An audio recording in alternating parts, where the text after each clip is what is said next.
allow the two It's okay. It's okay. Off your mind. It's okay.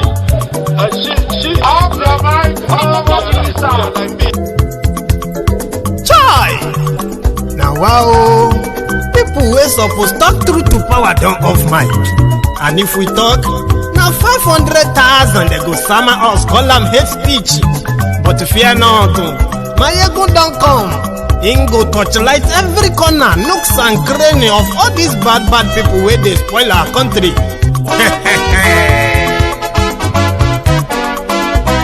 So my people make we laugh, yo. Maiyegun don't come, yo. My people make we shout, yo. Maiyegun don't come, yo. Maiyegun don't come, man of the masses, yo. Maiyegun don't come, yo.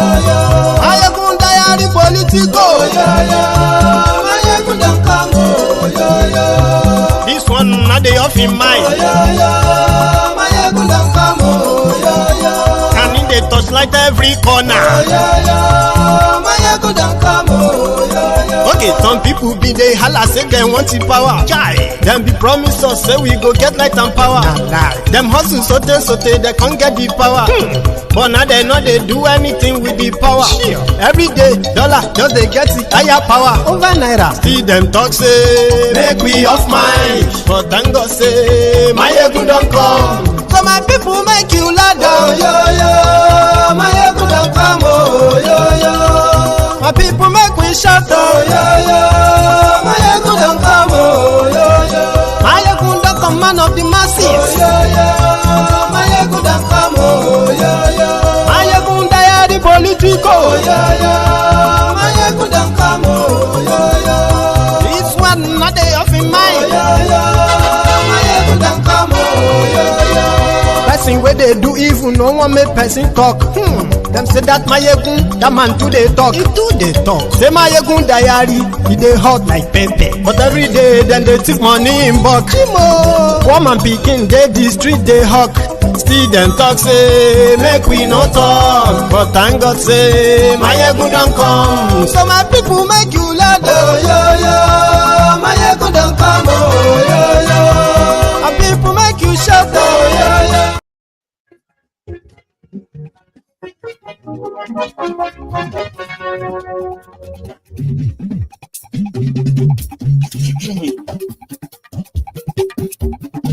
Maiyegun làwa mọ̀.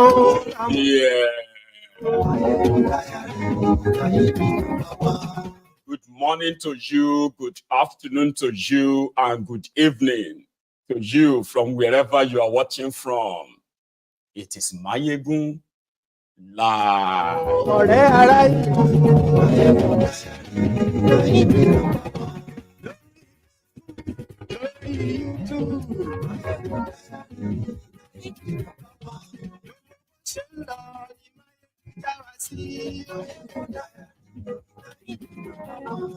Very traditional this Sunday evening. Please read the caption of this broadcast. Read the description of the broadcast. Invite your friends. Invite your not so friendly friends. Tell them that Maiyegun today.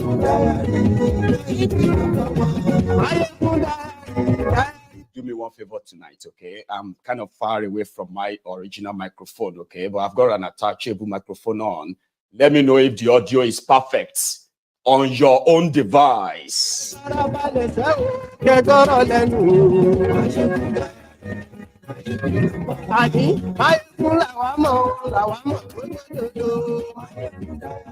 almost like costumes for me now. I've got a few of them, but you know, there are two that are actually my favorite. This blue and red one, okay?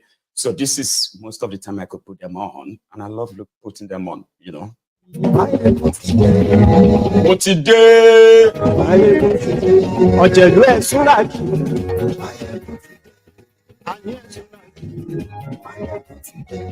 Lórí Facebook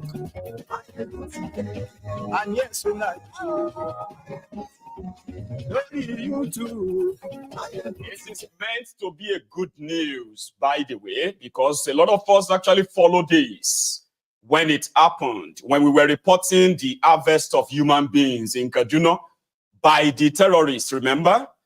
Well, they have managed to pay them some of the ransom. 137 of them have been released. But there are some stories behind that.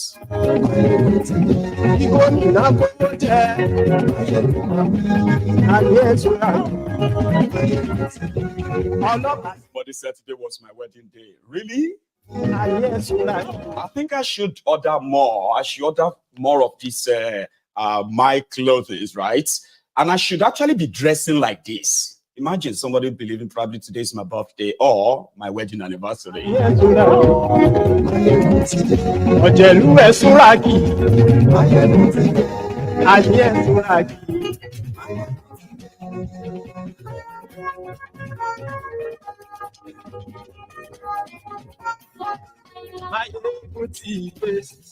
So Motide, now good morning to you once again. Good afternoon to you.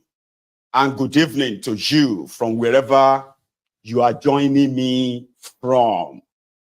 It is Maiyegun Live. I was away yesterday and you probably didn't see much of me. And a lot has happened in the last, especially in the last 24 hours. But we'll start from the one that is, sort of at the top of it right now. And that is the release of the Kuriga, it's called, yes, Kuriga school children kidnapped about 11 days ago. I mean, it was everywhere. 287 school children were kidnapped, plus their teachers, and then some of the staffs in the school. But when they did the head count, 287 school children were taken by the terrorists. But they were not the one who demanded for 40 trillion. No, they are not the one. These ones only demanded for 1 trillion naira for the entire captive. 287. The news in Nigeria today is that all the children have been rescued. But there are questions, so sure you get. In reality, the terrorists released 137. And from what we have gathered, 149 or 150 are still in the hands of the terrorists. But again, the media in Nigeria has reported that all the children have been released. The governor of Kaduna State, Sonny, has reported that all the children have been released. In fact, rescued, not released, rescued. The Tinubu's government has released a statement, right, congratulating the security agents for rescuing the children. But it is because Nigerians hardly have any real interest in who is kidnapped or who is freed or how you are released. Not many are actually interested. So therefore, politicians continue to play politics with it. But when you call them out, they will quickly say, oh, come on, don't play politics with it. Security is everyone's business. No, insecurity is APC's business because it is an industry. And you don't have to be a victim before you understand this. We have presented evidence of the culpability, the collusion of the criminals in government, the criminals in your security agencies and the rest of them working with the terrorists in ensuring the successful transaction called the successful kidnapping, from the planning to execution to the kidnapping to the negotiation for ransom to the payment of ransom and to the release of the captives. You will see the hands of every security agent in Nigeria, the politicians themselves, and in most cases, right, since it is their business, they do not want it to die. Ask questions. That's why we always have problem with them. This is where we always get into problems with them. When you ask them questions, they always have narratives. Like it's a script. Sure, you get nice. It's like a script. You know, terrorists will walk straight into a community. They will kidnap en mass, like mass kidnappings. And successfully, they will move all their victims to a place. And then negotiation will begin. Then, like it is script, okay? Then the children will be released, maybe not all of them. It happened in Chibok. It happened in Dapchi. It happened all over so many of these mass kidnappings. Not all the children are released. But the negotiation with the criminals who are writing the scripts, okay? The negotiation is taking off it. And most of the time, they change it to, we rescue them. But hang on, if you go and rescue people from people who kidnap them, does that not mean that you will arrested the kidnappers or kill them? It is only in Nigeria that Nigerian military will rescue kidnapped victims. And their kidnappers, they will not be found. They will not be seen. Here you get, only Nigeria. But because they were never rescued, it is called negotiation, pay ransom. So if they demanded for 1 trillion and Nigeria government under Tifnumbu, as well as a Kaduna government of APC, Egbekegbe, that actually allowed the kidnapping to take place in the first place, okay? So they paid them, right? Because kidnapping and ransom, by their law, you don't pay ransom to terrorists. But you know that's not true. They have to pay ransom, right? So they then came out and said, well, we will rescue them. That's what they said. Now, the script now is that they have been rescued. So if you dare ask how many of them, and when they were rescued, did the terrorists abandon them and run away? Or the word rescue means you have to take them from their kidnappers.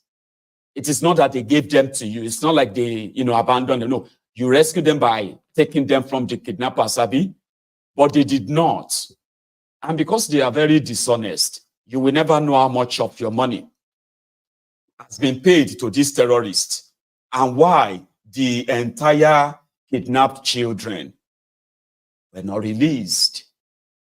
You know something, right? During the Chibok saga, when it didn't come to the public per se at the time, until when Dapchi happened. When they kidnapped the school children in Dapchi in Yobe State, and the negotiation started, okay, under Boko Haram. The terrorist governor from northern Nigeria, as well as Boko Haram's team, they were actually negotiating for the release of the Muslim students. Any child, all the children who were Muslims, right? They were ready to pay their ransom. That was why that girl, can you remind me of her name again? That little girl that got left with the terrorist. That was how that happened. And many more like that. That the moment, if you are a Christian, if your parents were Christian and you get kidnapped in your school, you are not likely going to be freed. Ever. If your child is kidnapped in northern Nigeria by the terrorists, okay, and they happen to be Christian, like from Christian home, you are likely never going to see them again. Because they have to convert them to Islam. And converting them to Islam means they will have to marry them up to one of the terrorists. God bless you, Leah Sharibu. Now, Leah Sharibu was from that Dapchi when they kidnapped all those school children from Dapchi. Now, Leah, when they negotiated for all of the school children, Leah was left behind because according to them, Leah was a Christian and Leah won't denounce her religion. So because of this, they could not negotiate for her release because she's been sold and married off to one of the terrorists as a wife. So you get. So, like I said, the script is pretty much like the way they want us to follow it. Oh, school children have been kidnapped. Oh, why would that happen? How could they let that happen? Then the next day, so yeah, we are going to get them back. Then everything behind all of that you won't know. And this is how they have always been using your money to fund terrorism. And that is why they wouldn't want any serious military action against the terrorists. because they are sponsor. Those who are like using them, funding them, they are the same set of people who are also trying to work out peace for Nigeria. And every peace option or suggestion they have given, they've always been on how we can kneel down and bow down for the terrorists' wishes. That is why. So by this time tomorrow, Monday, Tuesday, you'll begin to now hear the full story. And then you'll be asking yourself, but we thought you said they released all of them. What happened to the remaining over 140 that you cannot really account for? And now they will change the story. They will change it. Oh, we are still working on that. But meanwhile, they are praising Tifnumbu right now. President Tifnumbu and all the security agents, everybody that have been working from, you know what I mean? All of us have been working overnight every day to get the girls back. Shut up, man. They took them. Sure, you understand? Your Nigerian system is so corrupt that every kidnapping that is taking place in Nigeria is government sponsored. Government doesn't have to kidnap the children themselves. All they needed to do is just to look away. Just look away. Or create a distraction. Sure, you get? By trying to make people realize, see that, oh, the Eastern Nigeria, oh, the Western Nigeria, those who are asking for Biafra, those who are asking for Oduduwa, they are more dangerous than those who are kidnapping your children, who are kidnapping children and forcing them into marriages, Islamic conversion, forceful conversion. And guess what? All these terrorists are not seen as terrorists per se. They are seen as a disgruntled brothers from northern Nigeria. Now, disgruntled means they are just angry and upset. Here you get. But if you dare say you want to leave Nigeria, you are more dangerous than the Fulani terrorists or the Boko Haram terrorists that are kidnapping children, raping them, and at the same time, selling them off as slaves. And in return, there is an already established corridor for them, Operation Safe Corridor. And that is the corridor where behind the scene, okay, when they put it under security votes, the money they ferry straight to the hands of the gun runners, the terrorist gun suppliers, drug suppliers, and including those who are shielding them as well. So this money can be put under security votes, and nobody will have to ask any question. You know why they said you can't ask them how they spend the security vote? It is because the people that created the insecurity, they want you to believe that they are also the same people who are working to stop it, which is totally impossible. And this is what this is all about now. Then you need to see the faces of these children. They subjected children into their dirty, religious, political, and power game. Baba, that is what Nigeria has become. Oh. And this is how evil the northern politicians are. You see, we know say Nigerian politicians are very evil. But you see the level of evil and darkness that is in the heart of the northern politicians, especially the northern Sharia politicians.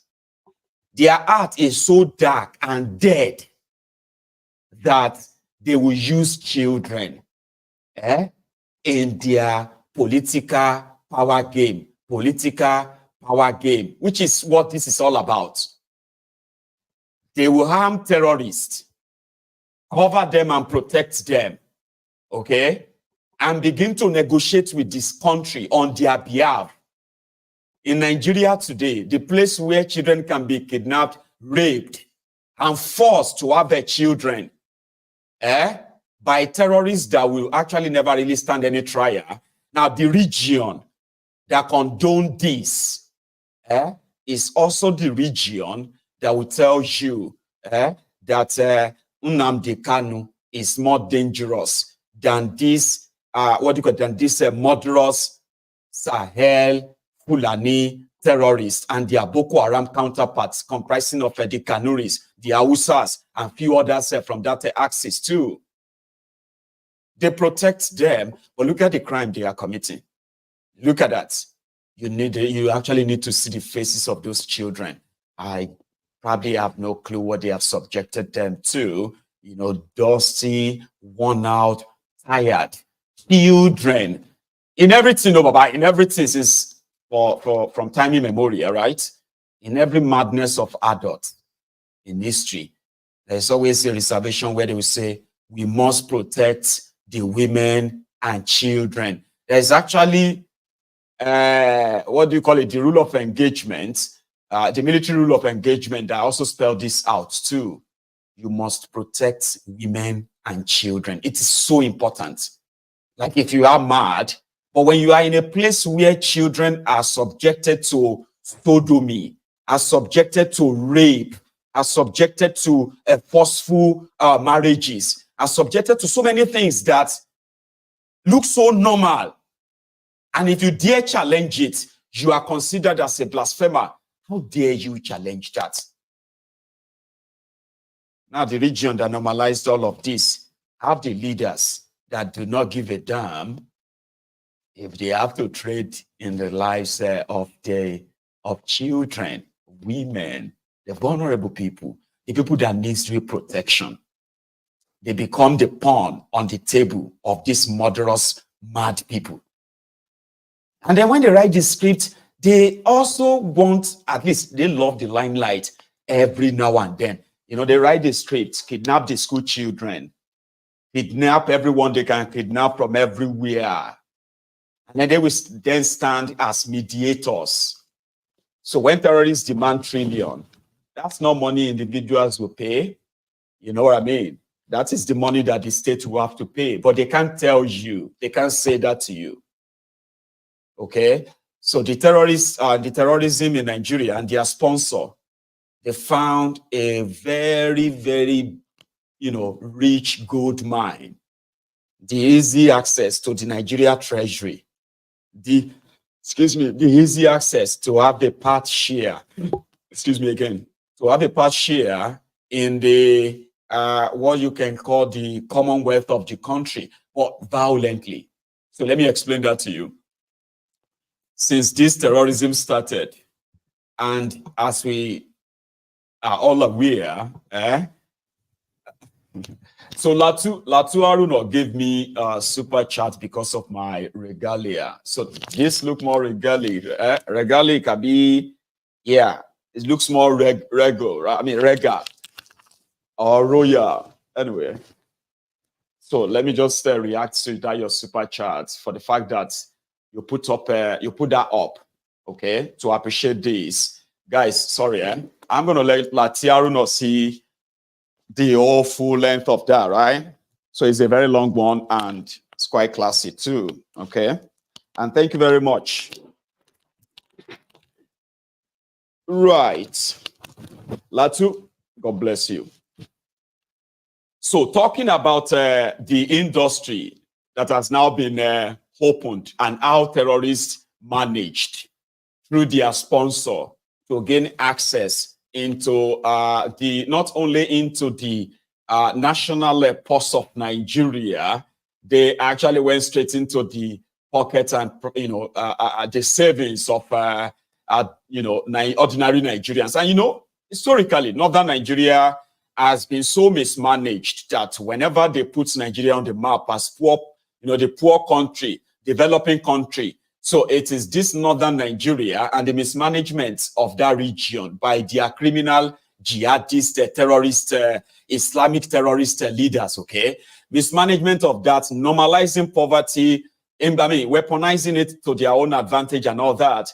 They've always been why Nigeria remain on the map as the poverty capital of the world. But do you even understand the damages the terrorists also did in all of this? See, people in northern Nigeria, Muslims or Christians, it doesn't matter. You see, apart from people being killed, I'm talking about how people are losing their own life savings. They are losing all of their resources. They are selling their properties, selling their land, selling whatever they can sell. as quick as possible, as cheap as possible, so as to pay ransom to terrorists for the past 12 years. You get what I mean? For the past 12 years, people have been selling their properties in northern Nigeria to pay terrorists, to pay ransom.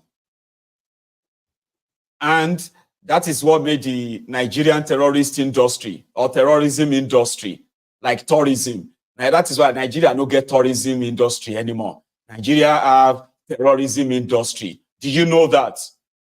Because the terrorists have managed to break in. The system of Nigeria allowed them to take ransoms from Nigerians. Terrorists will be calling the families, the relatives of their victims. They will be negotiating how to bring ransoms. Tens of millions of naira. Millions and millions and millions of naira. People were selling their properties cheaply to save the lives of their loved ones. Not many of them are always lucky. After collecting the ransoms from them, in most cases, they still kill their victims. All of this, people will tell you that, like, people are at the mercy of terrorists. This is from the private people where hundreds, like trillions of naira have ended up in the hands of terrorists in Nigeria as ransom, untraceable. Not because they are not traceable, but nobody is tracing them, right? Then on the part of the government, we have no idea, we have no clue how much money that the criminals, especially from northern Nigeria, that they have given to terrorists. Let me give you an example. In 2020, 2021, okay, you know Matawale, the Matawale that is now the Minister for Defense State under Tifnumbu, Matawale spent 750 million naira on repented terrorists. You know, they are rehabilitating terrorists in Nigeria. They are not really rehabilitating them, they just give them money once, and once the money stops, they go back to terrorism. It's pretty much profitable that way. Matawale from Zamfara, the guy single-handedly empowered the terrorists that took over Zamfara state. Baba, the guy spent 4 years as governor, okay? Year one of being governor, all right? The terrorists, the Fulani terrorists, they took over his states. They were killing farmers. You know why? Because they were told that there were gold under those farms, gold. So they started destroying farms and killing farmers, looking for the gold. They started digging different kinds of, mines across the farms in Zamfara states. You know what he did? He called them. He gave them trucks, like all those Hilux trucks, right? He was dashing repentant terrorists. 5 million naira plus one Hilux truck in Zamfara. Some of the areas where Boko Haram have destroyed the communities and wreak havoc. Some of the communities will see the repentant terrorists who just came back. Because some of them were saying that majority of people who killed or attacked their communities, they were known people. It's like when you know this couple of kids, right? And then suddenly they just disappeared and you don't see them again. A year or two after that, Boko Haram come to attack your village and you see the boys from your town. You see them among the Boko Haram with AK-47, shouting Allah Akbar, killing everybody. So yeah, you survive. Only for you to, 2 years or so later, that guy is now a repentant terrorist. He's now driving Hilux around your village. Woo, woo, shooting gun, bah, go, bah, because they are repentant, okay? So, like people were able to see those who killed their parents, who killed their family members. They came back to the community. In that same Zamfara, Matawale. Later, they said Matawale was not giving them money. This guy was giving amnesty to terrorists, okay? And he was milking it. He said he spent over 2 billion naira on repentant terrorists in Zamfara.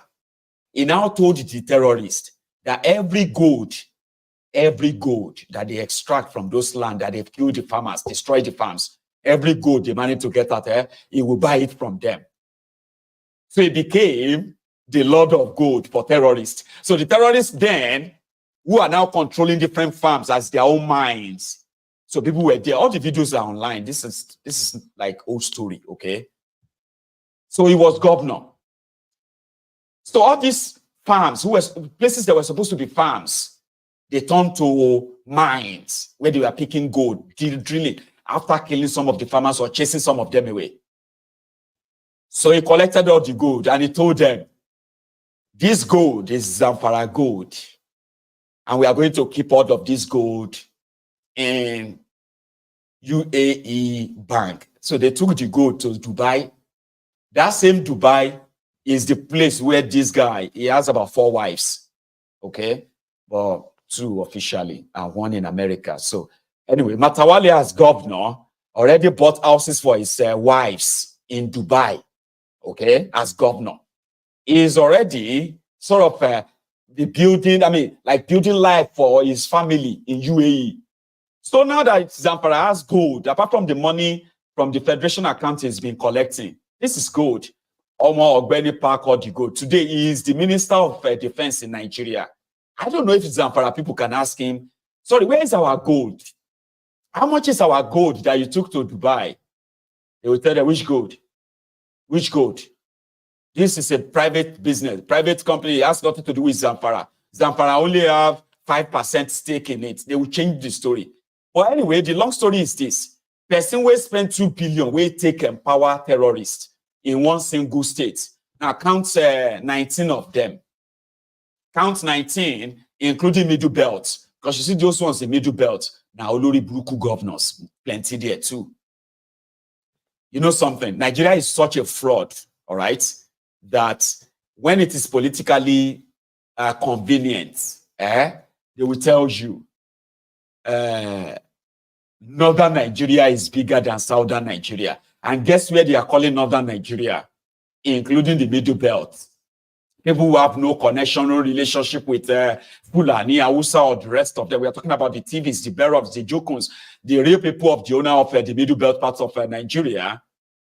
But when it's politically convenient, they will say they belong to the Northern Nigeria. Therefore, Northern Nigeria have 19 states. 19 states in Northern Nigeria, including Middle Belt part of Nigeria.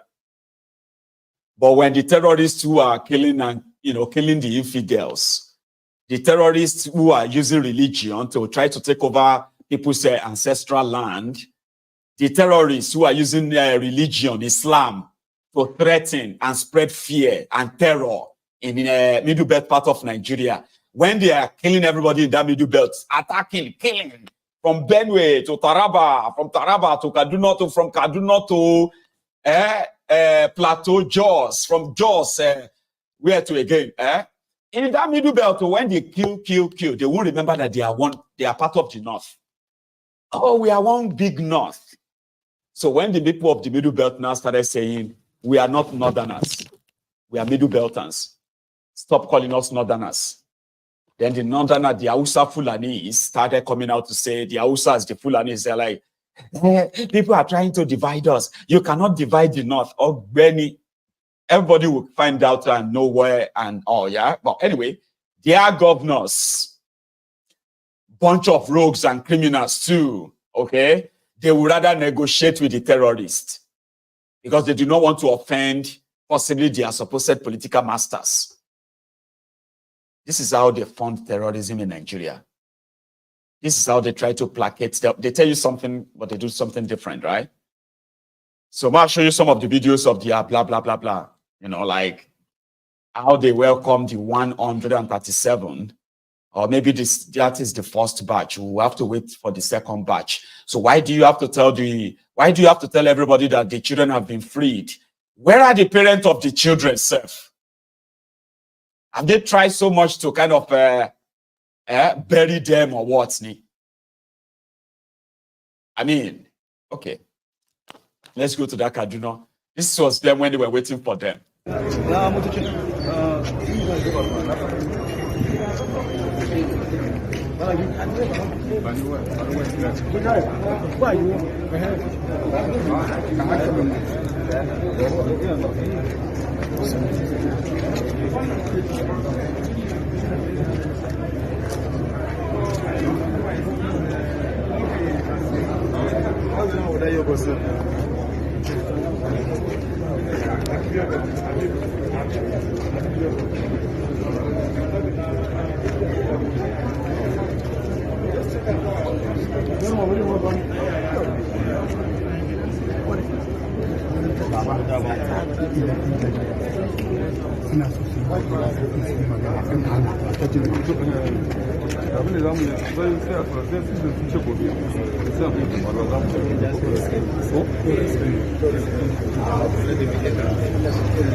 It is the cash out part 1.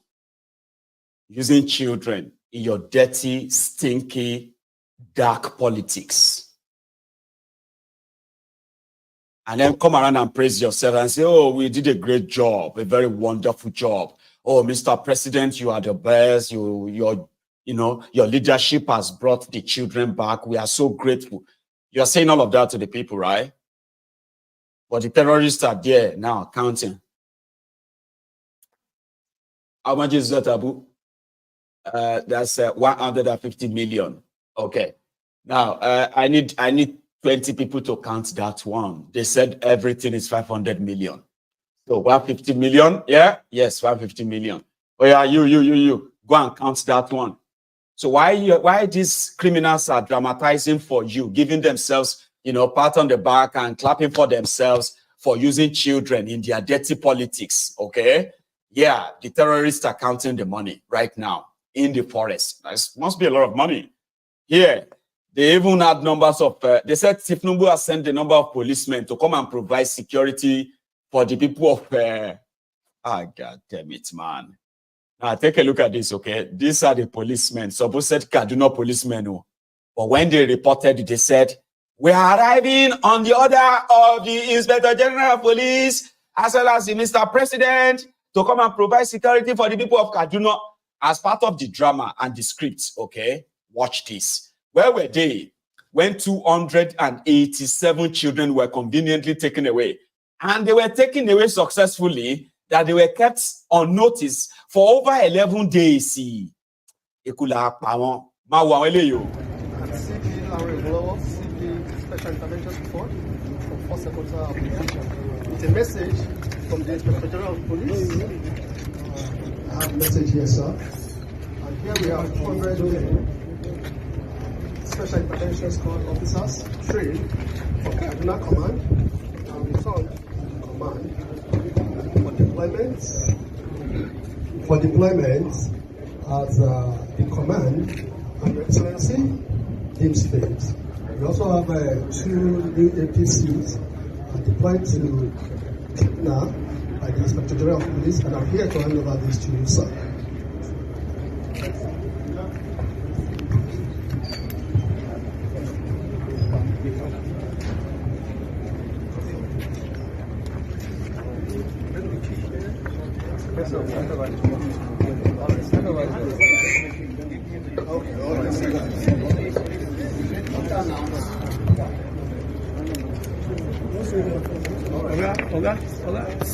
Oga.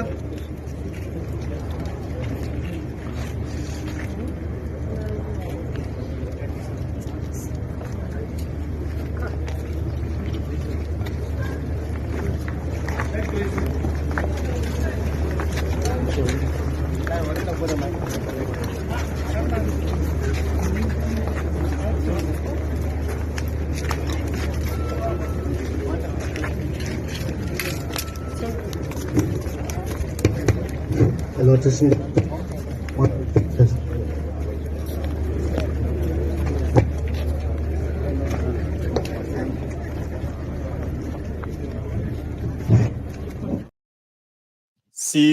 the zombies, the sufayos. You know, when we watch all those Asian films back in the days, that one person would just be like, beat like 1,000 sufayos. It's like, wah, ha, pa, pa. And then you see the act, it would have beaten like about maybe 500. And you think that's it, is one. Another 5,000 would just rush. They are the sufayos. They are all down. These are the mugus whose only business and their area of expertise in our extortion. If you see the face of the ones, they just, it's all part of the drama. Here you get, it's part of the script. Make it look like, make it look like, we are working on you. There's no room for terrorists. There's no, ordinary grau. Because the terrorism, they are the people behind it. You see those ones, they are the superheroes that their boys, their terrorist boys will kidnap and kill some of them. And those ones who are lucky, they will find their way back to Abuja where they brought them, or find their way to Kaduna instead of all those areas, the rural areas. No. I know what I am saying. You need to see it on their faces. Now those ones won't go combat a terrorist. But it's part of the whole optic to make it look like, yeah, we are ready. If nobody has ordered, police IG has ordered us to come here. So we are here to hand over this man. Then the governor himself, where I expected him to tell everybody that we've only gotten 137. That's how much our money could get back for now. But we are still working on the rest because every life matters. But no, the impression they are giving everybody right now is that, it's everything is, they've gotten all the children. All of them, they have released all of them. Because this guy says so. I would like to thank my brother, Inspector of Police, who have fulfilled his promise when he visited us last week after the unfortunate incident that happened in Kuriga. When he visited us, he promised us that he's going to send special intervention squad who were trained and now return back to Kaduna to help us in addressing the problem of security. Here, we are happy that the Inspection of Police have given us 2 APCs, and it will go a long way in really helping us in addressing the problem of security. Because, like I said, we need more personnel on the ground, we need more boots on the ground, and now that we have 2 more APCs in Kaduna, I believe the police command in Kaduna will certainly have something to use that will certainly help us in reaching out to some of the very critical areas that need security attention. I also want to commend the Inspection of Police for helping us in sending a full squad of mobile police that were deployed to Kuriga community last week. As well as speaking, we have a full mobile squad also in Kuriga. I also want to commend him for supporting us to see that we bring back our children who were abducted from Kuriga community. I'm happy that they are back home now. They are with us, and police have played a major role in bringing these children back home. I want to thank the IG. I want to thank all the security agencies.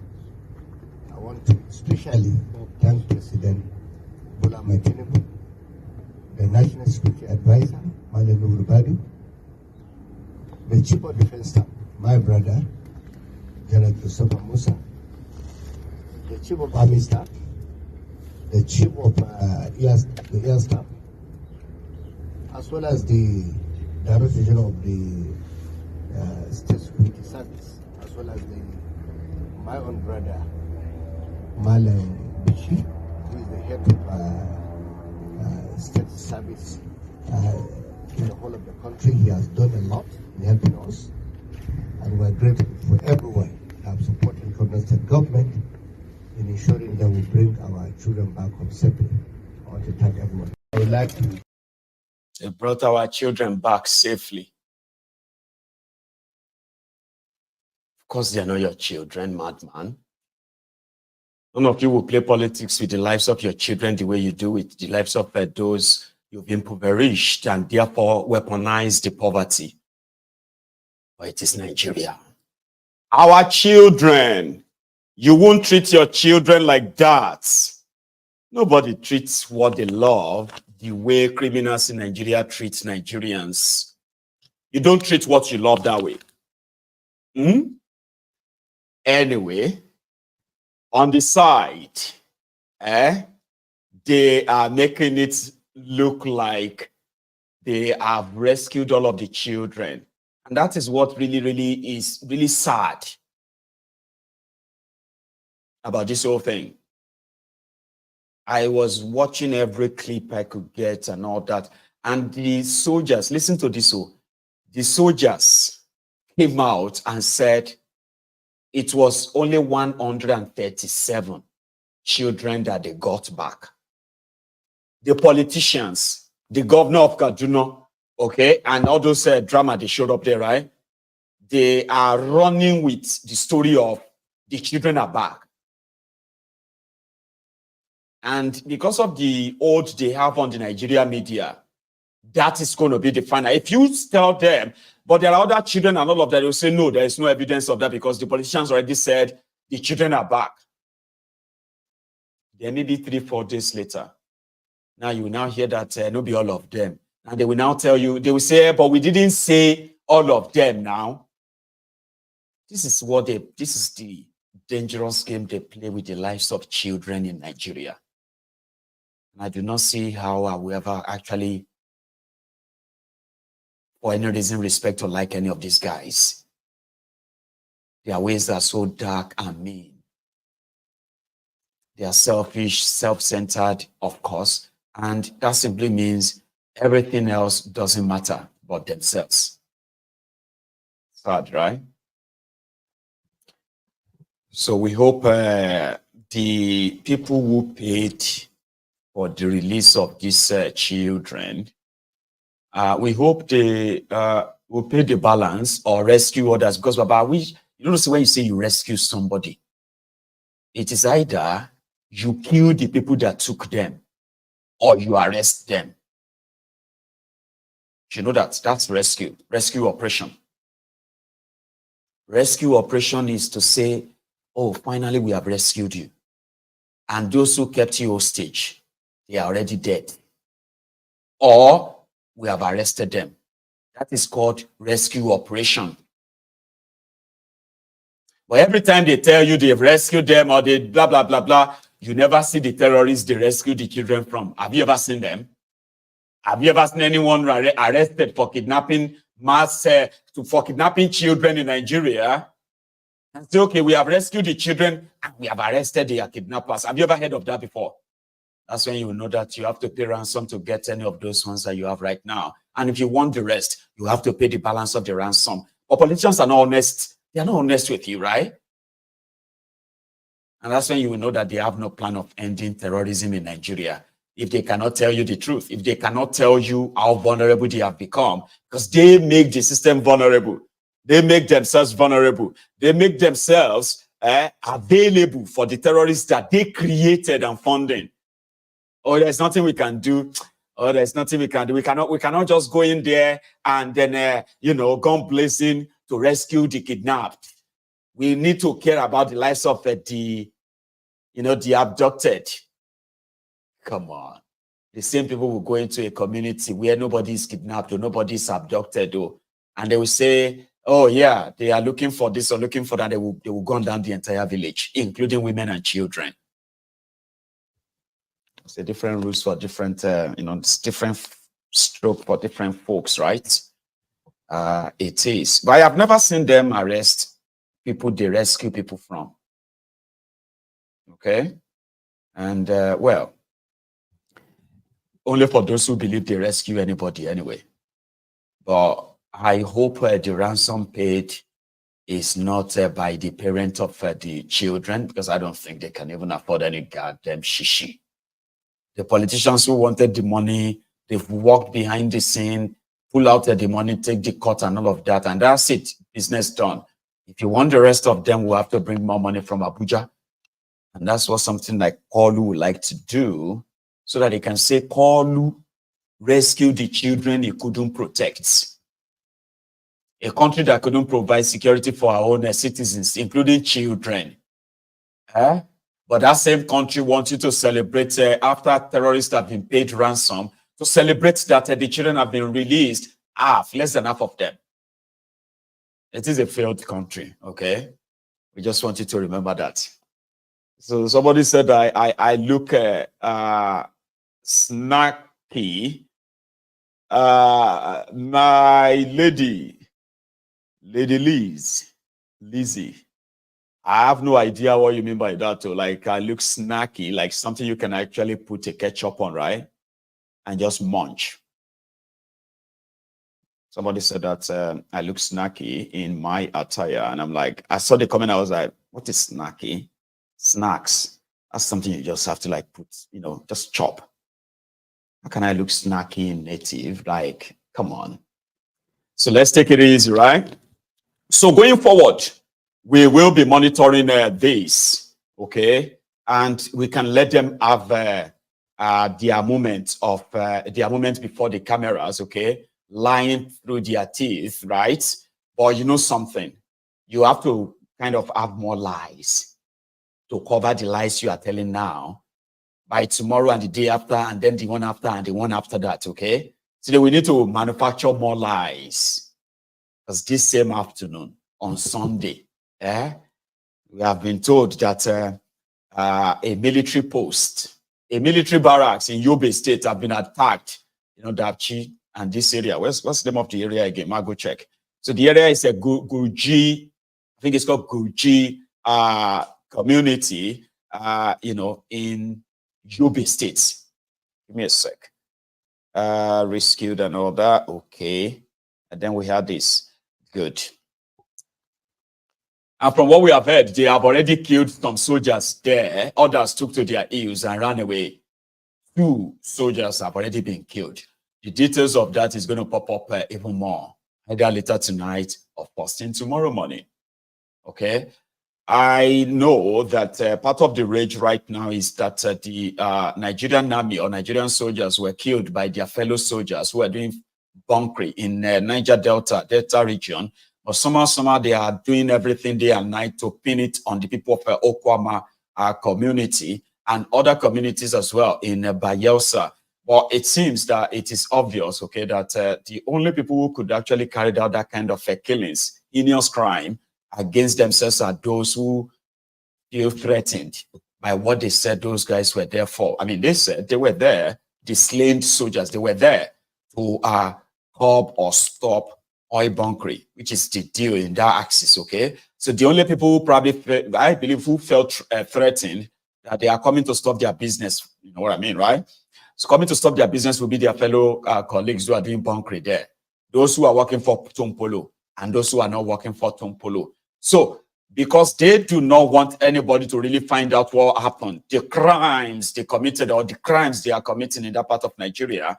So they make that the news now, slaying soldiers. We must, nobody can kill soldiers. Somebody don't kill 2 soldiers for you now. What are you going to do? What's your soldiers going to do? What's your army going to do? They go to Yobe State and begin to clear the entire community. At least you are aware of those who attacked them, the Boko Haram. And they killed 2 of them, injured many, others took to their heels, and all their guns, weapons in that place have been packed and taken away right now. You're not going to have them or the entire village wiped out like they have done to the people of Okwama, where they have burned their properties, burned people, including people who are bedridden in their homes. 3 people were burnt inside their houses. They were bedridden. They couldn't come out. 2 of them were so old, over 80 and 90 years old. 2 were burnt inside their houses by Nigerian army. They burned them inside the houses. When people were running away, their family members they couldn't run. True story.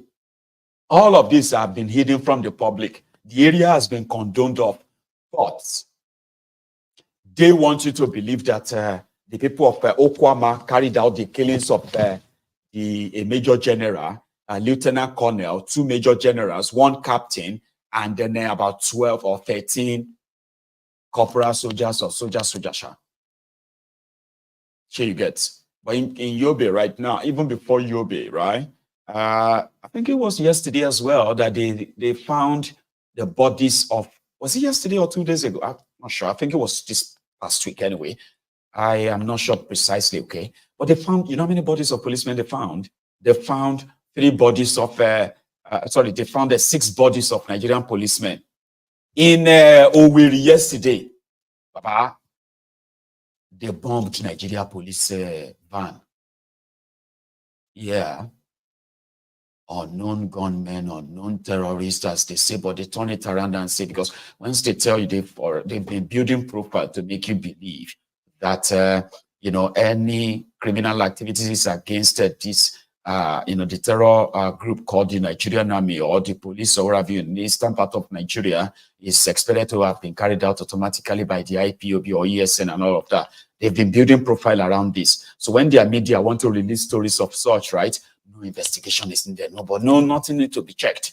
Just go out there and say it's IPOB and then ESN, so that can continue to justify why innocent people are being slaughtered, kidnapped, and made disappear in eastern part of Nigeria. Here you get now. So 3 policemen died.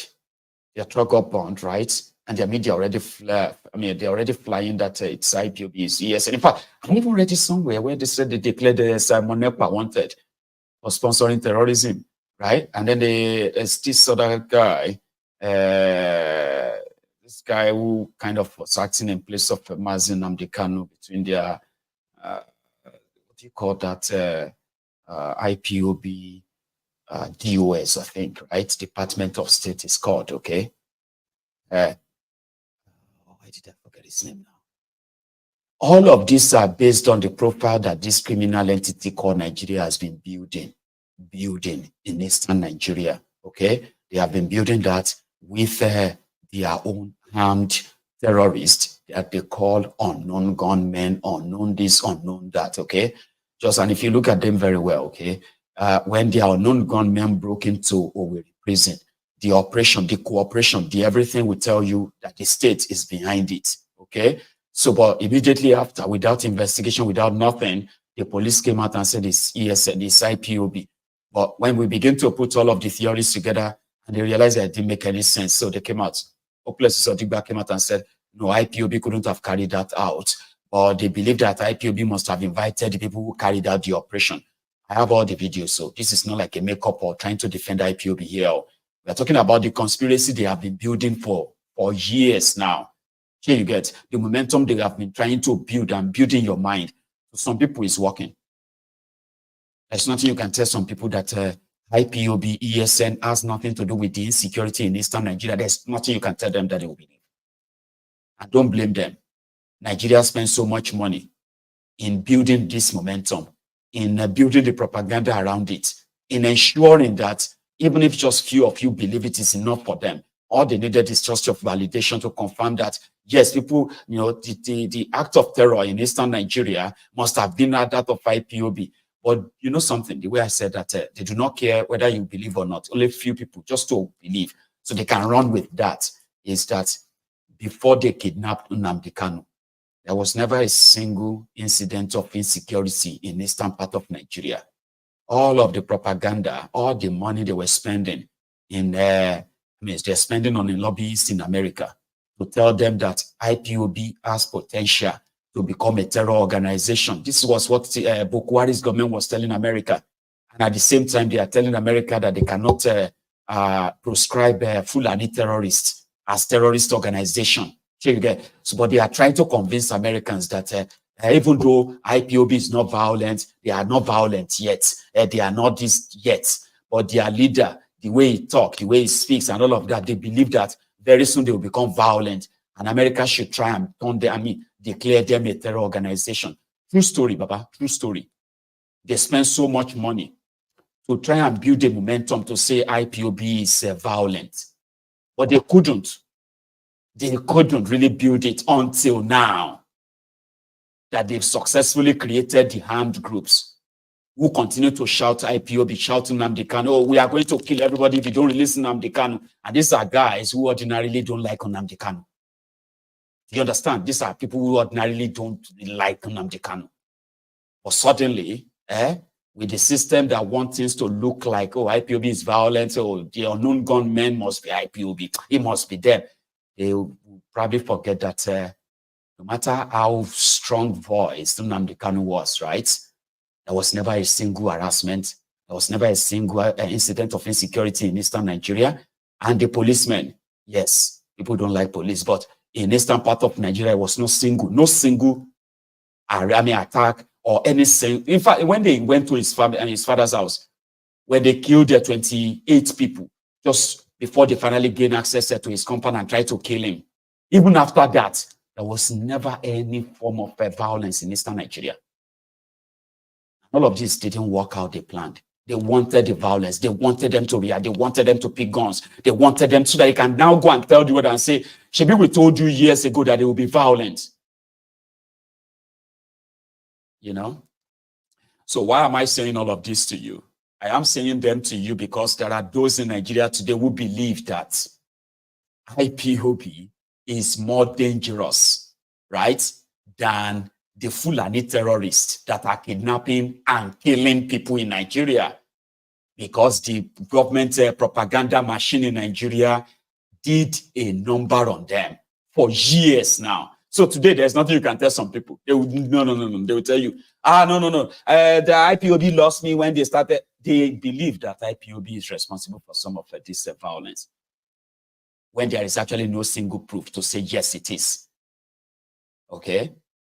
So even when they went on to the Delta states, the initial thing that the Ronukus initially thought, because we call these all distractions just to make it look more like the killings, the kidnappings, the beheadings, the jihadism, all this mass stuff right happening in northern Nigeria, they are not, I mean, they'll say, oh, they are happening in the southern part of Nigeria too. We know this, the one happening in northern Nigeria is state-sponsored. Government of Nigeria, the criminals in government, the criminals in security agencies and all of them, they are those ensuring that the industry, terrorism industry in northern Nigeria flourishes. In fact, they have been exporting them to the rest of Nigeria. But they don't want us to be shouting them alone. They want us to shout others too. And therefore, they have created the artificial, what have you, and they are now declaring individuals wanted for terrorism. The Nnamdi Kanu, they locked up. Okay? It's been 33 months. 33 months. In the next 2 months, it's going to be 36 months. That's going to be 3 years that they have locked him up in their, it's been in their kitty. They couldn't produce one single evidence. The act of terrorism that they charge, the act of treason they charge him with, they've dropped that. Initially, they said treason. They said they wanted to overthrow the government of Boko Haram by making himself the president of Nigeria. In case if you don't know that, that's what they charge Nnamdi Kanu for. They wanted to overthrow Boko Haram. He was instigating the citizens against Boko Haram to remove him from government. So when that didn't fly, they've dropped it. Now they are charging him with terrorism. Terrorism to say, oh, he's been encouraging acts of terror in Eastern Nigeria. And since they couldn't really have that to attach your name, they can look for others to just add them to it and make it look real, but with no real evidence than what you have read. What you are saying out there. And some idiot claiming responsibility for what they have no clue about. Or maybe becoming a sociopath themselves when they've probably like, okay, if they say we are this or that, okay, then we are going to do it and all that. I don't know. Or idiotas trying to be relevant, claiming responsibility for criminal activities that the state, the Nigerian government practically set up themselves. okay? The act of terror, the act of criminality that never existed when Nnamdi Kanu was out here. Even when they tried to kill him, all this madness didn't exist. But suddenly, you kidnapped him. And then you begin to have a different faces, different idiots camping up in different places and taking, we are going to take Nigeria down. We are, and all of that. Just trying to build momentum that we say, yes, we told you IPOB is a terrorist. So now let us have more authority of killing them. That's why I hate it when people take responsibility for what they have no clue about, because typically Nigerians want to see their oppressors suffer. Suffer, yes, kill them. You have no idea that you are claiming responsibility for what they already set up themselves. What they wanted is your acknowledgement of it, own it, so that they can say, yeah, it was you. And then they can now say, yeah, should be you, they see that one, should be you, they hear what they said. We told you that's who they, I've seen that many times for what it is, okay? So I heard that what you would do now is that if they declare you wanted in Nigeria, you said declare them wanted. And if anybody declare you wanted, Maiyegun is hereby declared wanted. You said go declare you wanted. So we can put money on top of ourselves and say, if you see Tifnubu anywhere, say if you see Maiyegun anywhere, report to the nearest police station. Say, no, if you see Tifnubu anywhere, arrest her and bring them to me. Everybody will come to hunt everybody. I'm just saying, okay? It is what the shithole has become. And it's just for everybody to understand the fact that you can easily be played. I swear you can be played by the system. Especially when people you don't like. We can't like everybody, right? But, people you don't like, if they are accused of something, you don't like them, so it must be true. And that's how you can get played, okay? Because what they are looking for is to have enough people to say, what you are going to do to him is justified. There are so many people who don't like, who don't really like Nnamdi Kanu. So they don't care whether he's innocent or is innocent. They don't like him. So since they don't like him, right, whatever has been done to him is fine. He deserves it. It must be that because they don't like him. And that is why the oppressors have been very bold. Okay? They will say, well, do you not hear what people are even saying? There are people who said that normal, we should have killed him. So that means we are even still being merciful by not killing him. Because some people actually will say we should. I mean, I saw people who said that the government of Nigeria should have killed Showore. And I'm like, what did he do? What did Showore do? I just don't like him. I don't like that guy. That guy is always like, it's always what? Always what? That you have look at them and you're like, they should have fired and shot and killed him. Abba. I've heard people say that. I have seen people who boldly say, the Nigerian government is just wasting time. They are just supposed to sentence Nnamdi Kanu to death and just kill him. I'm like, kill him for what? Tell me, kill him for what? Can't you see all these things that is going on in Eastern Nigeria?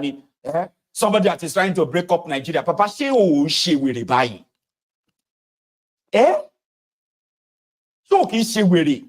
Like, I have asked people like that to are you sure say you know be weary like this?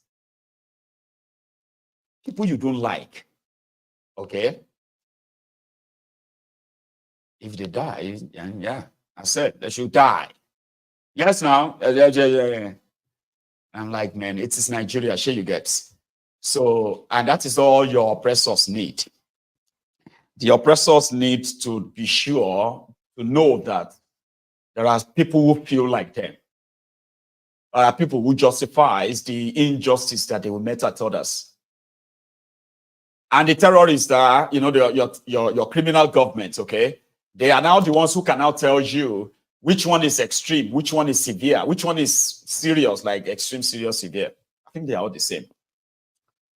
Sure, they will tell you which crime is a crime that it's not that serious. the crime of killing farmers, beheading them, okay? It's not good. It's not, we are not saying it's bad, but it's not that serious. Compare that to somebody who wants to break Nigeria. Can you even imagine? Can you imagine that somebody wants to break Nigeria? We can't let that happen. Say, why are you so tense? Why are you like worked up? Like, we can't let that happen. You are not worked up. You are not tense that people are being killed and kidnapped by those who are claiming religious supremacy. You are not bothered. But you are tensed. You are tense, like, oh dear, no, this is the wrong place. This is the wrong country, man. No. We can't coexist this way, okay? So that is why you I mean, you know, we will continue to enlighten every one of us, okay? So that the numbers they have done on you, it's very strong. I promise you, it's very strong. Sometimes you won't find out until you actually encounter somebody who point out for you, okay? So on MaiyegunsDiary Politico, though, we are doing well. We are doing well in trying to make people understand when they are being used and by who and against who. And in most cases, when you are used, it is against yourself. Honestly, you know, when you believe what this rogue says to you or tells you, then what happens is that you will be used or you'll be the loser. It's against yourself against yourself. Ask everyone who has been supporting the roguish criminal government in Nigeria. They've always been the victims of it too. Yeah, all of us are victims, of course, but I mean, those who support them, those who sweated for them, those who killed people for them, they end up in the old shithole as well, right? They share in the failure. So they are victims too. Now, I want to possibly take you around where Obi has been. I don't know if some of you have been seeing Peter Obi lately, right? Okay. You see, when he first started, Peter Obi was doing Ramadan. It was found, I mean, they saw him in Yanya, in Abuja, where he was seen at an iftar.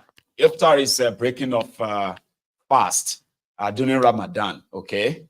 So, and a lot of people were like, oh, number one, the election no date now. So nobody can say he's going to the mosque because of election. But people are not naive. People are not stupid, right? Because Peter Obi still have his strong supporters. I swear, it's like his supporters are even like increasing. You know me, I observe everywhere. Sure, you get. And supporters, past supporters, like I'm talking about people who actually really believe in him. It's like he's becoming a symbol of theirs that they are saying is a political party. So don't be naive. Peter Obi is already working towards 2027. He continued to ride on the wave of the obedience. And this time around, he seems to have started annoying the people that were mocking him. Because it was all mockery. Initially, they were like, you go everywhere tired. You they try to impress this or that. They try to rebuild bridges. They say Peter Obi, they build bridges. No vex. So I'm gone. I wanted to ask, what do you say to this audio? Is it still going back and forth, or is perfectly like okay?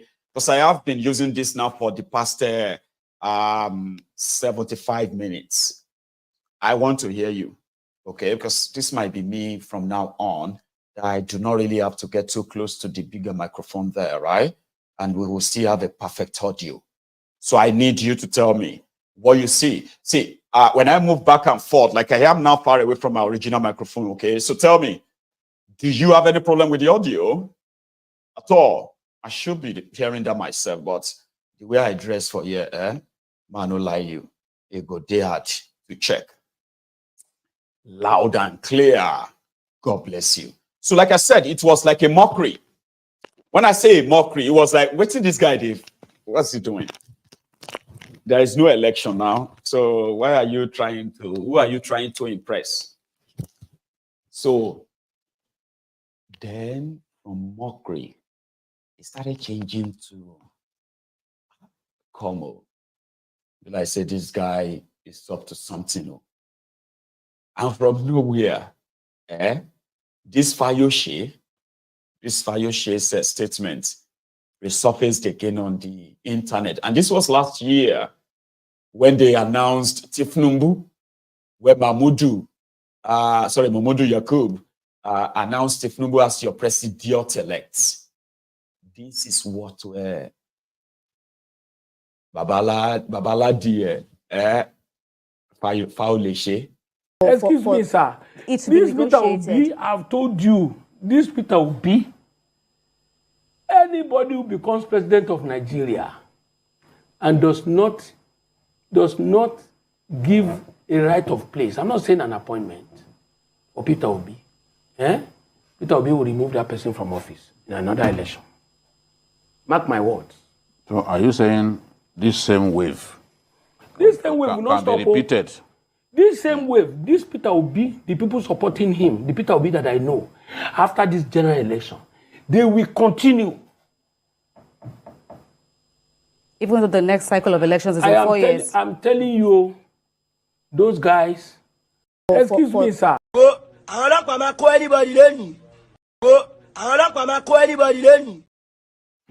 So that is Fauleshe.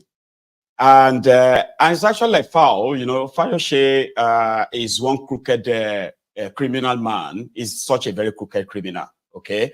So Fauleshe was planning to be governor of Ekiti. So he went to the drawing board and he realized that the entire Ekiti state, there's no government water, there's no drinking water. The entire Ekiti state, entire Ekiti. And this was in 2001. So by 2003, Fayoshe has become the household name, sharing water. You know what he was doing?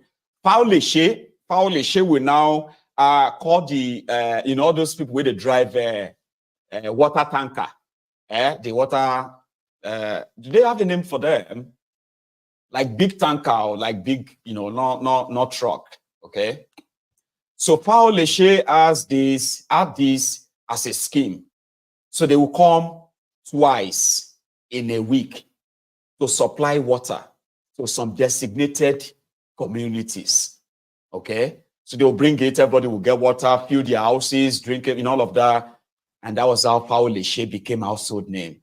So they didn't have to spend much. When Obasanjo was making deals with the Southwest governors in 2003, that they should support him for second term, all of them, they will return unopposed. That all the PDP governors in Southwest, PDP governorship candidates in Southwest, they were just there as camouflage, okay? Or if the AD governors support him, Obasanjo, all those people they are going to return. It was only Tifnumbu who did not fall for it. So he went on to keep spending money and bribing and keeps doling out serious cash, enough that he had to actually make pledges to some of the electoral officers, the judges, and the rest of them to ensure that he kept that Lagos. And that's why they will kill anybody. If they tell you the story of how they managed to keep that Lagos, you're going to say sometimes it was like Lagos is now the spoil of war. Whatever they make from Lagos now is from the effort, the fight they fought back then. If not, there will be history today. So it was only Tifnumbu. So Adebayo in Ekiti lost to Fayoshe. Now Fayoshe became governor. Now Fayoshe now opened a poultry. It was supposed to be the state poultry. He now invited Obasanjo to come and open up the poultry, the biggest poultry in Ekiti state. Okay? So when Obasanjo got there, Obasanjo is a farmer. So when Obasanjo got there, it was, as a president, he was going everywhere, seeing all the chickens and all of that. He was seeing all the whole thing. And at a point, midway inside the poultry, in the farm, Obasanjo now turned around and said, your own chicken, the shit, like, does your own chicken, your own chicken, the poo, That was the end of the tour. And in fact, that was the end of Obasanjo's state visit to Ekiti State. That same evening, Obasanjo returned to Abuja. A week after that, Obasanjo demanded for the removal of Fayoshe. Then the story long, Charade, now the boot of a car Fayoshe, now boot of a car, they take smuggling out of Ekiti State. When Obasanjo's army arrived at Ekiti, Fayoshe had to jump at the back of a boot in the government house because Obasanjo said they must bring him to Abuja in handcuffs. That madman, Obasanjo. Fayoshe ran and he entered Ibadan from Ibadan. Alaye Japa. Sure, you get now. So that's why we call him a Fayoshe. That's a fowl. Fowls are chickens, aren't they? Fayoshe. He's a criminal. But he's a politician. So he was talking about Peter Obi. So now let's go take a look where he's been and why they are more concerned now. So they said he was in Kebbi. He gave them borehole. It was in Lagos, Marcus Agege. It was in Sokoto, and it was actually in Kano too. And from there, I think he's been to Lafia in Nasarawa. He's been to Abuja, and he's been breaking fast here and there that some of these jihadists from northern Nigeria are beginning to say Peter Obi is working his way into the heartland of Arewa. And this is dangerous. I saw somebody say that to say it's dangerous. I thought we were all supposed to be laughing at this clown Obi Abi. Okay, I'll go show you. We'll start from, I think, we'll go to Kirby. These are the youth from that area, okay? And then Obi himself. So I'll show you.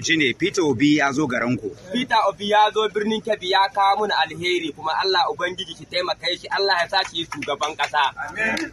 Wa kuma ya Peter Obi azo birnin Kebbi ya gyara makarantun ne ya bohol ya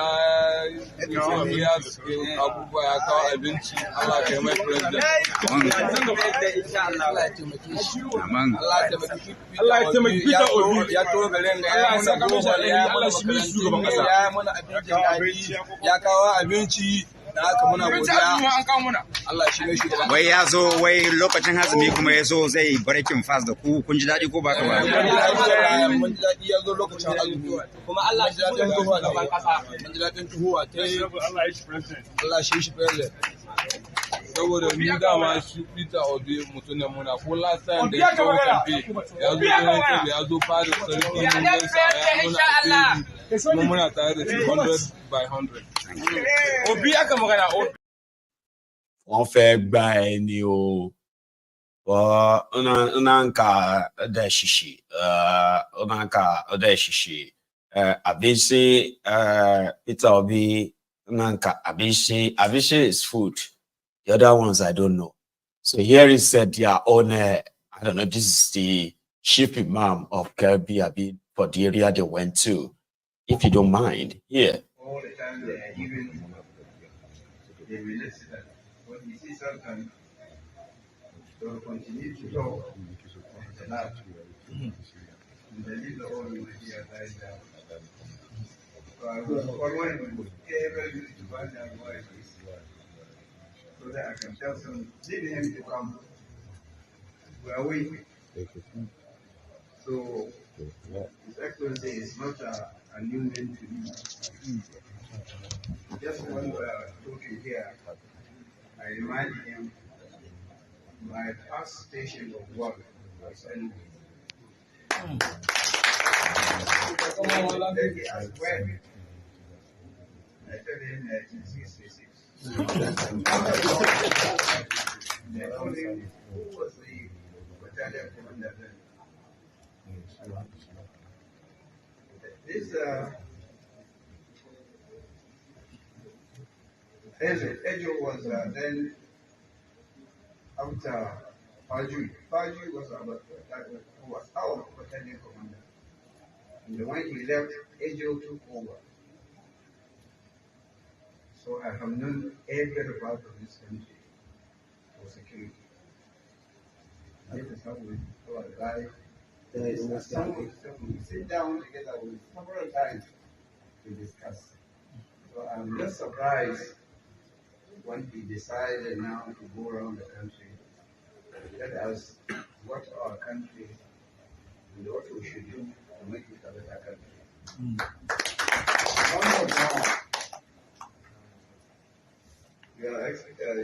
The Honorable Commissioners, you are distinguished colleagues of the family. I wish to thank you for taking time to come with this distinguished passion to see us. And we have what you think about our country, and that we should take note of it. The leaders should take note of what we are, what this our country has to make us prosperous. That's what he is telling us. We have planned large of it. I have young men who are strong enough, who are educated enough to make this country a better place. Taking this advice, Nigeria will be great. It is great. Even now, when you go visit our countries, make sure that you are from Nigeria. You say you are a rich country.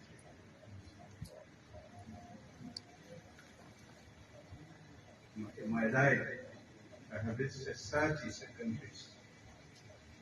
And all where what you see are prevalent, the other countries, they have it. Anyway, that would be, I don't know, I think it's anemia. The way the guy look and the size of his own bed sheet, when take crappy head. That look like it doesn't matter anyway. So yeah, he was there reminiscing his time in Eastern Nigeria when he worked there in Enugu. Good old days. Oh, good old days. Because you know they said that the first councillor, is that the first councillor or the first mayor of Enugu City? Was an Hausa man from Kano. I can't remember his name. Yeah, the first, not first, but one time mayor of Enugu. Way back then. Yeah, that's him, Enugu. It was somebody from Hausa land. You know. But yeah, let's go to the part where after Kirby, okay. It was in Lagos. I'm not sure if this is that Kirby part, but let's go to that Maracas in Lagos, at the Maracas. Time of this is the time.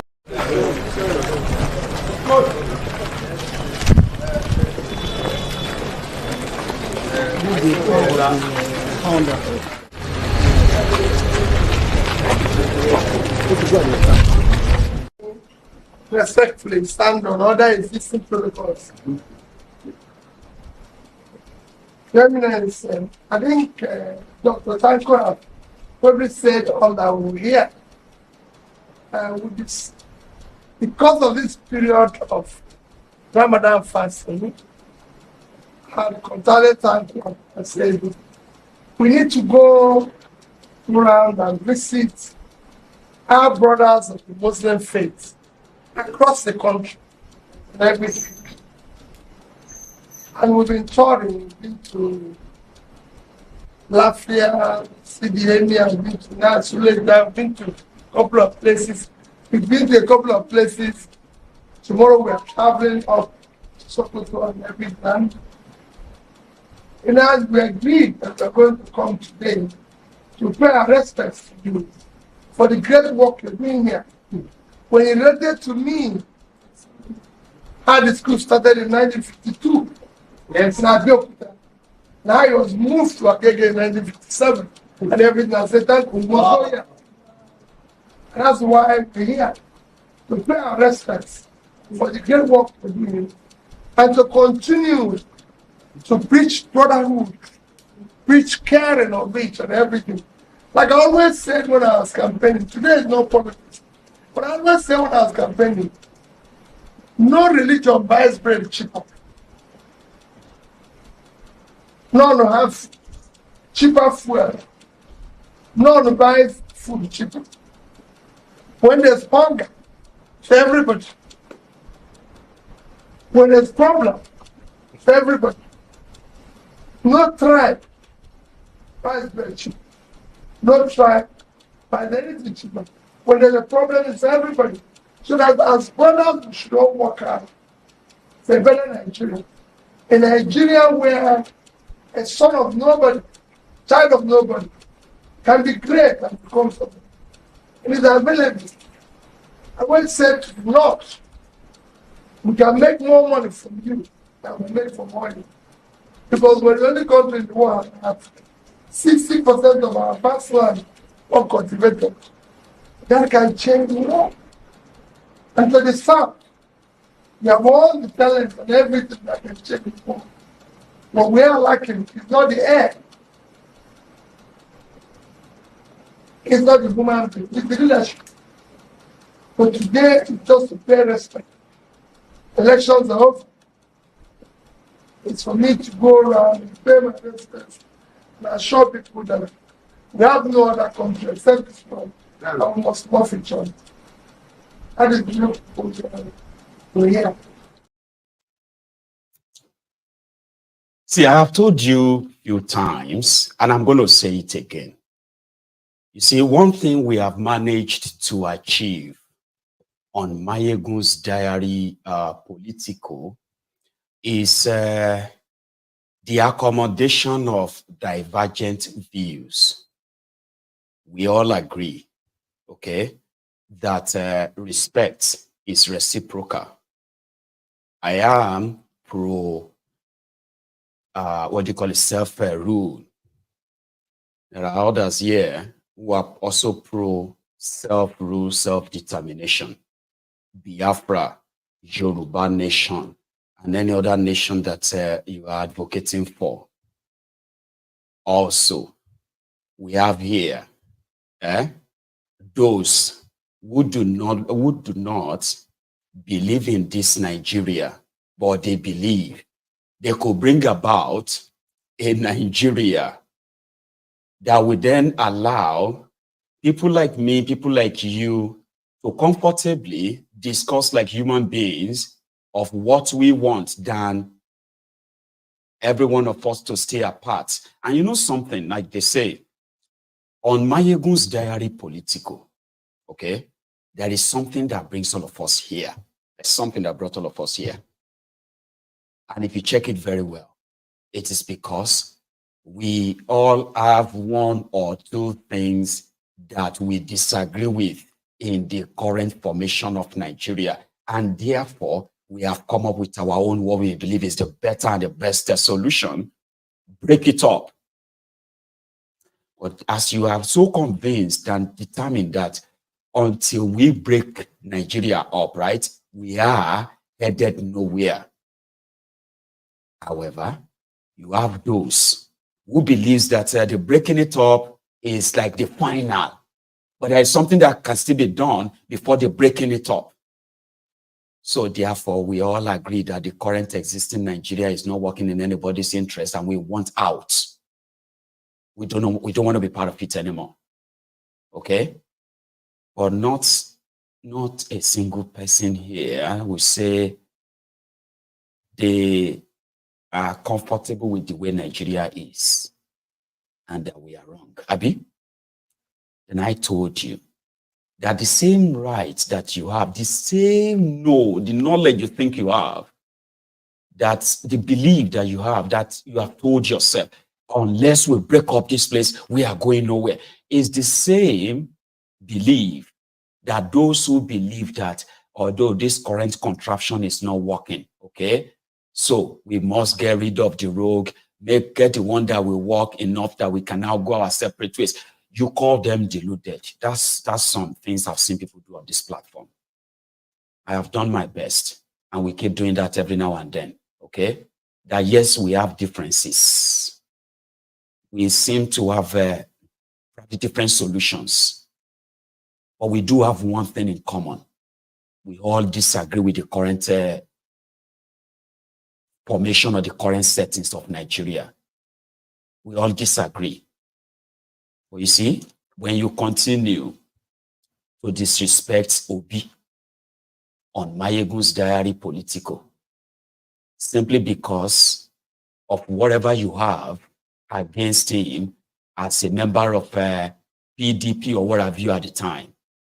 And every now and then I continue to remind you, right? Even if you try to put your prejudice, your bias to cover your face, and you couldn't really, you can't really hide it.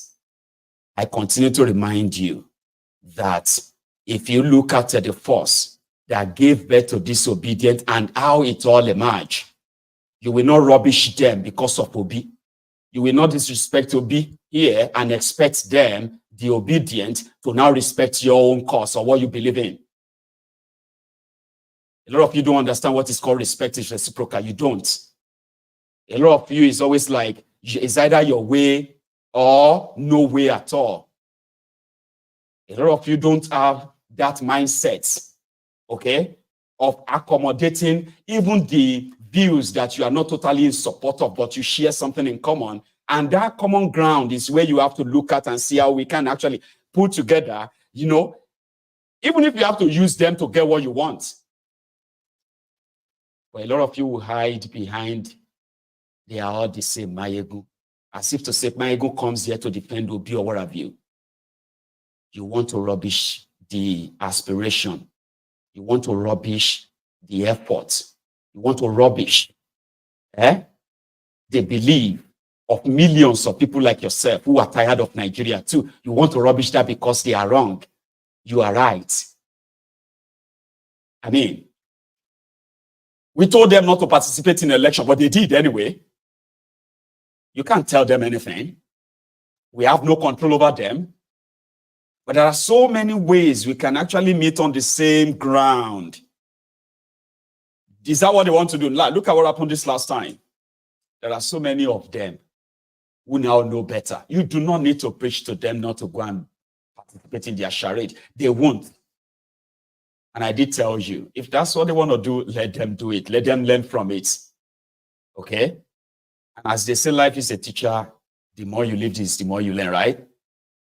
Sometimes if they don't have that real experience of that disappointment to know Nigeria better, there's nothing you can tell them. And if you, as somebody who know better, okay, and you think it's so easy, just abuse them. And then you want them to listen to you that, okay, let's break up Nigeria. Now, you want them to listen to you. I'm going to start sending some of you, okay? If you see anybody who come onto this platform, you understand now? Everyone who is with that spanner, I'm giving you this directive now. If you see anybody who deliberately put up a comment, all right, to rile Obi, in order for, to rile the obedient themselves, I want them removed from now on. But you know something? There are people who actually enjoys this division very well. Stay divided. Showore people will be attacking Obi. Obi people will be attacking Showore. Right? But the two of them will be agreeing with us that it's true, this country cannot work. We must try and break up because they don't believe in it. And then you come onto MaiyegunsDiary Politico. You see Peter Obi video on the picture, on your screen. And suddenly you want to remind me they are all the same. And therefore, Obi is a 419. Obi is this, Obi is that, Obi is this, Obi is that. But when you want to talk about the Yoruba nation or you want to talk about Biafra, you want people who are actually like those who also listen to Obi to listen to you. And if they don't, you probably have a name for them, don't you? So yeah, if you see them on this platform, the African Wahala, Princess Balogun, I don't give a damn about who they are. Please don't spare them. Even if they have been on this platform for a while, get rid of them. I think it is time to begin to let you see that. Okay? That sometimes if you can't beat them, you know what they say? Sometimes they say, if you can't beat them, you join them. No. MaiyegunsDiary Politico, you don't join them. Because you can't beat them. You have to call on others. People that you share same thing. People who wanted these criminals gone. People who actually wanted the entire system demystified. People who want people who have a stone to grind with the system to team together. You call themselves together. All of you team your hands together and you join hands together and you beat them. Or else your division actually gives them power. How old are some of us that can't see through that? So if you want to do your bickering, if you want to do your obedient versus Showore versus this or that, the Biafra versus Oduduwa. If you want to do that, Oriburuku, go do them somewhere else. So you understand? You can go and do that somewhere else. All right? So the reason is because the breakup of Nigeria has to come from the pain of total rejection. People who are going to reject the shithole, they must have reasons to do so. A lot of you have reasons why you want to leave Nigeria right now. I do have my reasons, but there are so many of them who have actually not really experienced anything. For them to understand what you know. So if they have to experience it, if they have to live it, if they have to live their experience, let them live it. Don't come here and begin to sound like I've seen some of you, especially you, just reason. Sometimes you think you are throwing banters. You think you are throwing banters, you are playing around. You are going to throw that and you will never throw another one on this platform. And I'm so serious. And people like yourself too. Okay? The reason why I actually pointed you out or mentioned you is because I've seen you. All right? So you can be cold, you can be hot, and I've seen some of you like that too. We can cut our relationship if all of you are going to be going crazy that way. You need to respect everyone, every block on this platform. You need to respect them. Respect what they believe in. Yeah, you have to. And if you can't, it's all right. You can't be here. Okay? Because the effort is to keep everybody divided that way. Since you can never agree, fine. Oh yeah, come and organize revolution now.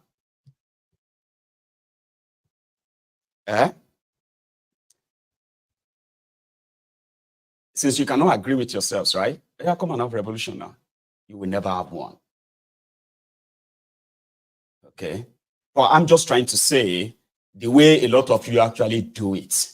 All right? You do it in a way to make it more like the obedient. They are a bunch of time wasters. Obi is a time waster. Obedient are time wasters. So therefore, wherever you see them, somebody even said, Maiyegun, stop promoting this. I'm so kind of, I've actually forgotten the name. I saw the name there where one said, Maiyegun, stop promoting this.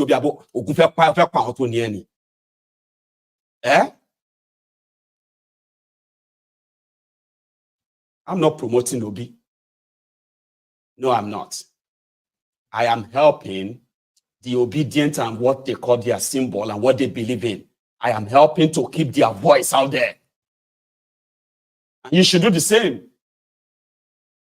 Because their voice out there is part of the nightmare that Tinubu's government have to deal with. And if they have to deal with that nightmare every day, the fear of something can break out. Fear of something can break out just like anything anywhere else too. Let's help them. Let's help them and put the voice out there. Keep it out there. Keep the face out there. You come here and tell me not to. You understand? You can just unsubscribe. Stop following me. That would do us a lot of good. So we need to keep amplifying voices that keeps these criminals, that makes them uncomfortable. You have to. They have all the resources to shut everybody down, shut you up, direct and continue to control the narratives. They have all it takes. But because people like us, we never let them run the narrative. And that is why these voices will continue to be their nightmare. You should do the same. Don't come to my platform and tell me what to talk about, what not to talk about.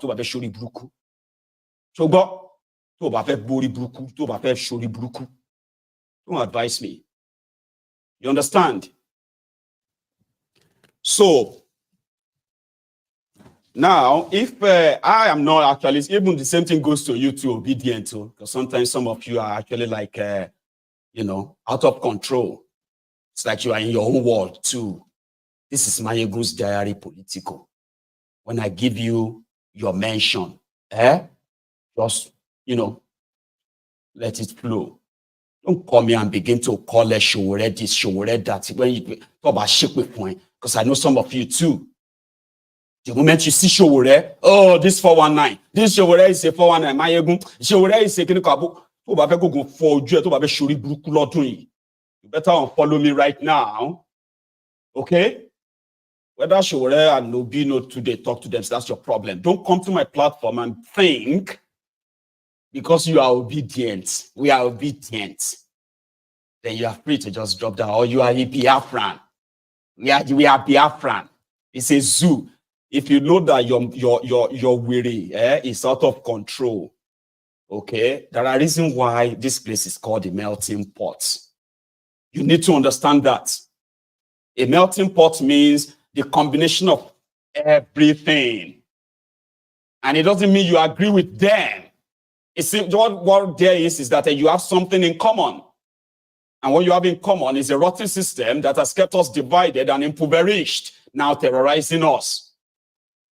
So if all of us who have something to grind with the system decided to come together one single day, it's over. It is over.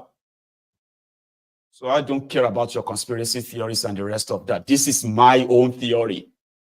I do believe that the people who are the victims of a failed country called Nigeria, the moment they understand that they all have something in common and one enemy, one single enemy is what they have, the criminal system in Nigeria. And all of us agree that, okay, yes, election is a waste of time. One day they will agree that election is a waste of time. I promise you. So don't come here and think you are a Voltron or something. I don't care about how long I've known you. If you miss Yan, if Just Reason says something there right now, I think I'm actually interested in Just Reason. If Just Reason says something right there on that YouTube right now, African Wala and the rest of you, you should get rid of him. And people like that too. We need to be very careful now. It's important because you will not plant that kind of division here, enjoy it, and then flow with, no, you will be the one to go. So enough of all this disrespect. Okay, enough of it. I hope you will take my word for it. We'll go to another part. I'm still talking about Obi meeting the Muslims that they once called a mockery. Now they are concerned. Why is he doing it? Time of this is the time of sacrifice. It's a time of prayers. It's a time that we have to go around asking people to pray for our country as we go through difficult times like this. And going around and visiting affords the opportunity of experiencing real time what people are going through and what is happening, and asking for more and more prayers because the country requires prayers. So I'm here today for that purpose.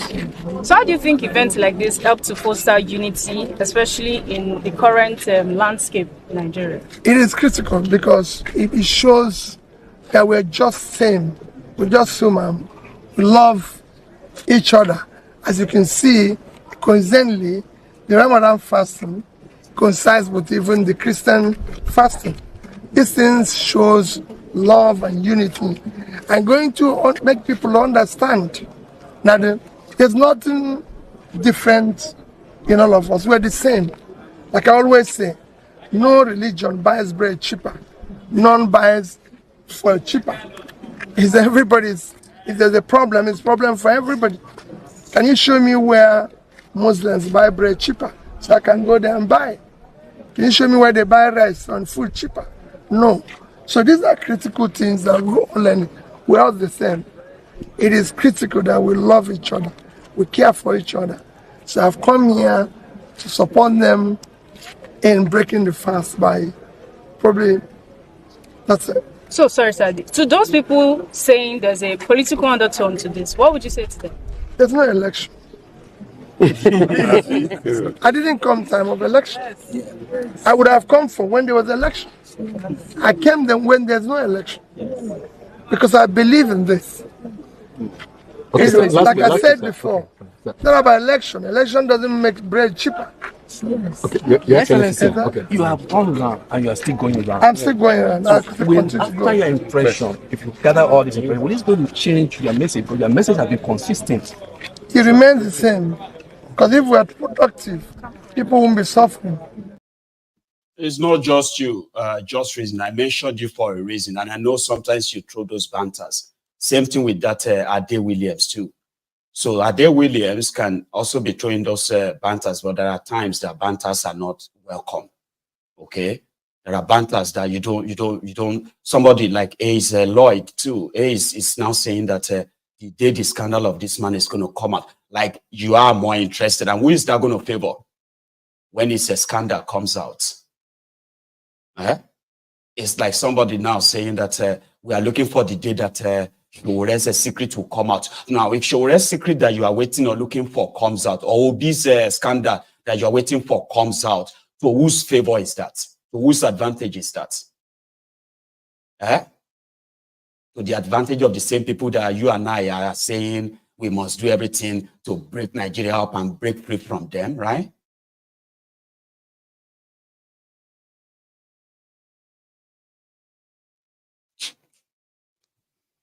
Like I said, when I put news about these or happenings around the obedient out there, it is because it is the right thing to do by helping to keep their voice, like every voice that has risen against this corrupt system in the past or now, right? The reason why you have to those who have actually stood up against them, stood up to them.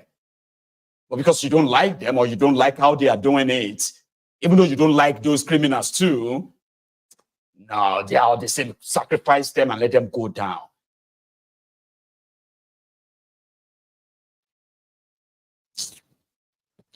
That's what I said to some of you that, when they were having their IPOB tantrums in 2022, 2023, where everybody did tear themselves apart, I was being dragged to come and say something. I said, what do you want me to say? Nobody is interested in hearing anything right now other than who is right, who is wrong. So to everyone, they are all right. To them, others are wrong. So there's nothing you're going to say that's going to make any sense to people who have actually chosen to be like that. So instead of me having to say something that either side will pick to their own advantage or disadvantage, which will never help any of them, I would rather look away and pretend that it's not happening. For 2 straight years, I looked away. Not because I wasn't tempted to say something that could make some group very comfortable, because I know MaiyegunsDiary, Politico, when you talk about IPOB, you will find all of them here. And just like you find everyone from every part of existing front in that country, you'll find them here. And since I know my audience very well, so would I be doing you a favor if I decided to wade into a group of